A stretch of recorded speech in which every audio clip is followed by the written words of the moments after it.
সেই উত্তরে অবস্থান করছে আমাদের তিস্তা। মাননীয় স্পিকার,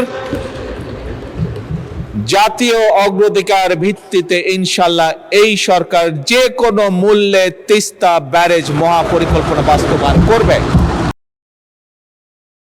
মাননীয় স্পিকার, আমাদের সংসদ সদস্যরা, বিশেষ করে দেশের উত্তরাঞ্চল থেকে যে সকল সংসদ সদস্য নির্বাচিত হয়েছেন, সেটি রাজশাহী হোক অথবা সেটি রংপুর বিভাগ হোক না কেন, প্রত্যেকেরই দুটি বড় কনসার্ন হচ্ছে পানি, পদ্মা, তিস্তা।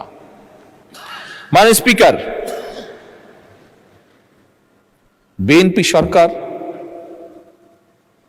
বরাবরই কৃষি বা কৃষি বান্ধব সরকার। বিএনপি সরকার যখনই সুযোগ পেয়েছে দেশ পরিচালনার সকল সময় নিশ্চিত করার চেষ্টা করেছে যে আমরা দেশের মানুষের পানি যাতে নিশ্চিত রাখতে পারি, পানির প্রবাহ। এবং সে কারণে মাননীয় স্পিকার, বর্তমান সরকার পদ্মা ব্যারেজ নির্মাণের উদ্যোগ গ্রহণ করেছে, যা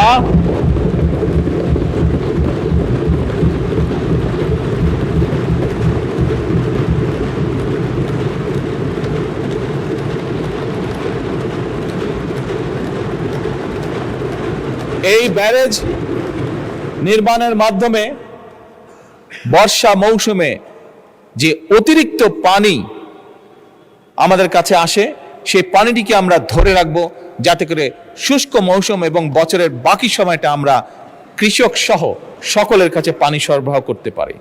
মাননীয় স্পিকার, এবার আমি আরেকটু উত্তরের দিকে চলে যাই এবং সেই উত্তরে অবস্থান করছে আমাদের তিস্তা।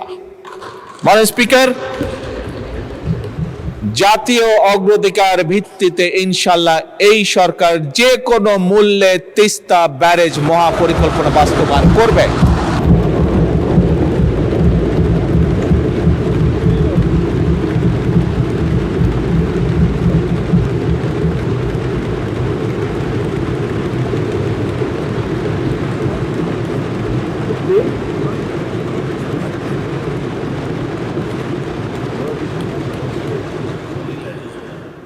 মাননীয় স্পিকার, একটি দেশের জন্য শিক্ষিত, দক্ষ এবং নৈতিক মূল্যবোধ সম্পন্ন মানুষ হচ্ছে সবচেয়ে বড় সম্পদ একটি দেশের জন্য। আমরা দেখেছি ফ্যাসিবাদের ১.৫ দশকে কিভাবে শিক্ষা ব্যবস্থাকে একদম পরিকল্পিতভাবে ধ্বংস করে দেওয়া হয়েছিল। মাননীয় স্পিকার, আমরা এডুকেশন ফার্স্ট। মাননীয় স্পিকার, আপনি জানেন ভালো করে, কয়েকদিন আগে আমি যখন মালয়েশিয়া ট্যুরে গিয়েছিলাম, এয়ারপোর্ট থেকে যখন আমরা শহরে যাচ্ছি, আমাদেরকে যখন নিয়ে যাচ্ছে, তখন এয়ারপোর্ট থেকে বেরোতেই বিশাল বড় এক সাইনবোর্ড, সেই সাইনবোর্ডের মধ্যে লেখা ছিল এডুকেশন ফার্স্ট। মাননীয় স্পিকার, এই নীতিতে তারা বিশ্বাস করে, বোঝা গেল তাদের যে পরিবর্তন, সেই পরিবর্তন এ কারণেই, কারণ তারা বিশ্বাস করে এডুকেশন ফার্স্ট।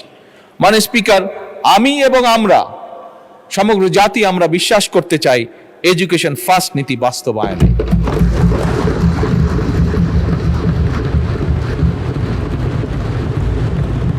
এবং সে কারণে মাননীয় স্পিকার, প্রস্তাবিত বাজেটে বর্তমান সরকার দেশের ইতিহাসে শিক্ষা খাতে সবচাইতে বেশি বরাদ্দ রেখেছে। এবং মাননীয় স্পিকার, আগামী অর্থ বছরে শিক্ষা খাতে বরাদ্দ জিডিপির 2% উন্নীত করার প্রস্তাব করা আছে। এবং মাননীয় স্পিকার, আমরা আমাদের সর্বোচ্চ চেষ্টা দিয়ে, বর্তমান সরকার সর্বোচ্চ চেষ্টা দিয়ে, আমাদের লক্ষ্য থাকবে আগামী 5 বছরে শিক্ষা খাতের বিনিয়োগ জিডিপির 5% উন্নীত করা।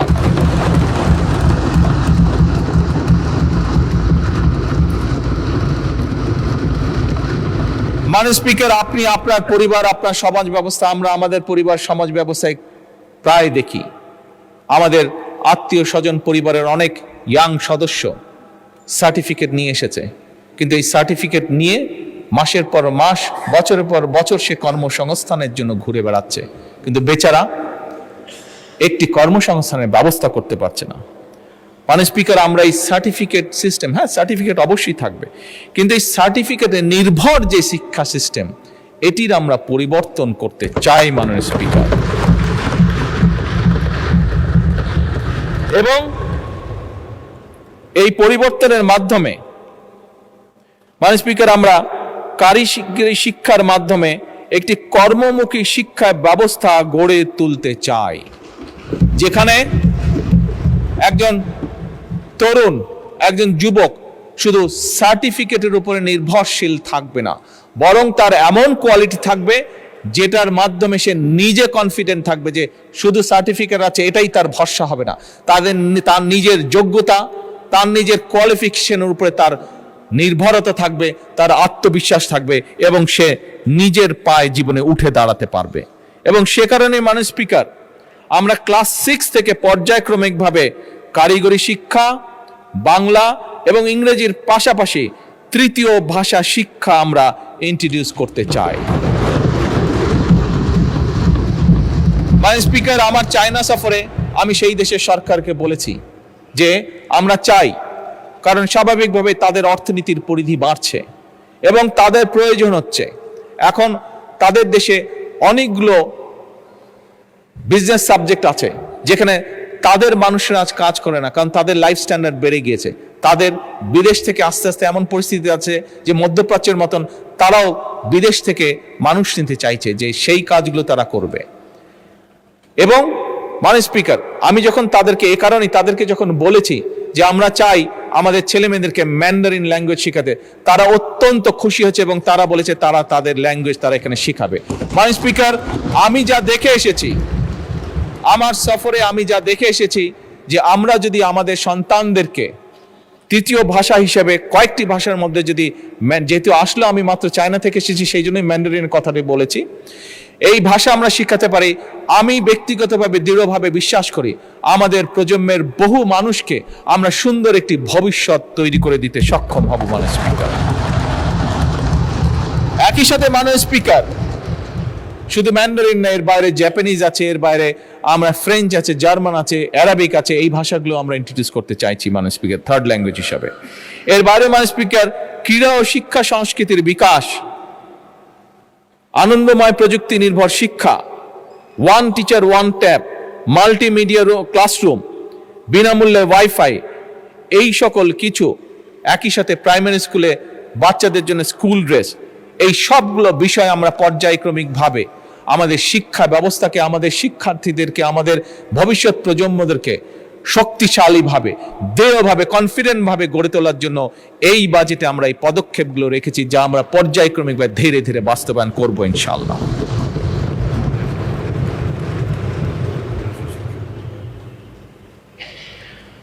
মাননীয় স্পিকার, শিক্ষা ব্যবস্থার মধ্যে একটি বিষয় মাননীয় বিরোধী দল নেতা উল্লেখ করেছেন, মাদ্রাসা শিক্ষা।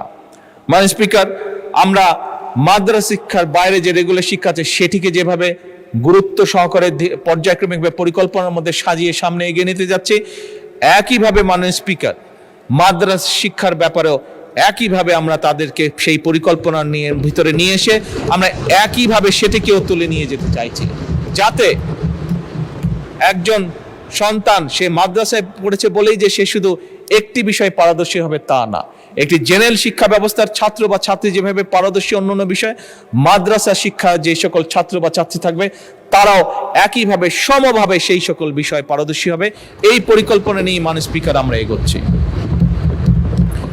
মাননীয় স্পিকার, ছোটবেলা থেকে পড়ে এসেছি চিকিৎসা মানুষের মৌলিক অধিকার।